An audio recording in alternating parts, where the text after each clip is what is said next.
righteous reign of the branch. Then a shoot will spring from the stem of Jesse, and a branch from his roots will bear fruit.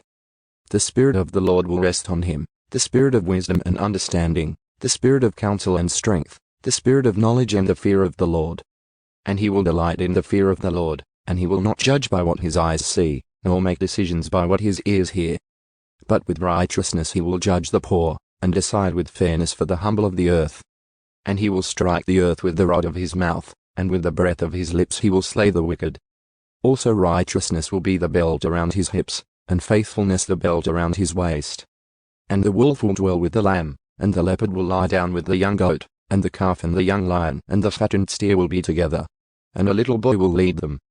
Also the cow and the bear will graze, their young will lie down together, and the lion will eat straw like the ox. The nursing child will play by the hole of the cobra, and the weaned child will put his hand on the viper's den. They will not hurt or destroy in all my holy mountain, for the earth will be full of the knowledge of the Lord as the waters cover the sea. Then on that day the nations will resort to the root of Jesse, who will stand as a signal flag for the peoples. And his resting place will be glorious. A restored remnant.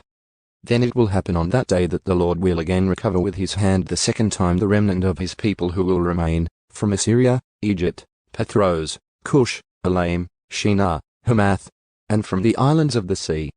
And he will lift up a flag for the nations and assemble the banished ones of Israel, and will gather the dispersed of Judah from the four corners of the earth. Then the jealousy of Ephraim will depart, and those who harass Judah will be eliminated.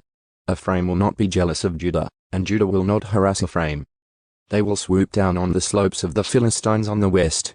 Together they will plunder the people of the east. They will possess Edom and Moab, and the sons of Ammon will be subject to them. And the Lord will utterly destroy the tongue of the sea of Egypt. And he will wave his hand over the Euphrates river with his scorching wind. And he will strike it into 7 streams and make people walk over in dry sandals. And there will be a highway from Assyria for the remnant of his people who will be left, just as there was for Israel on the day that they came up out of the land of Egypt.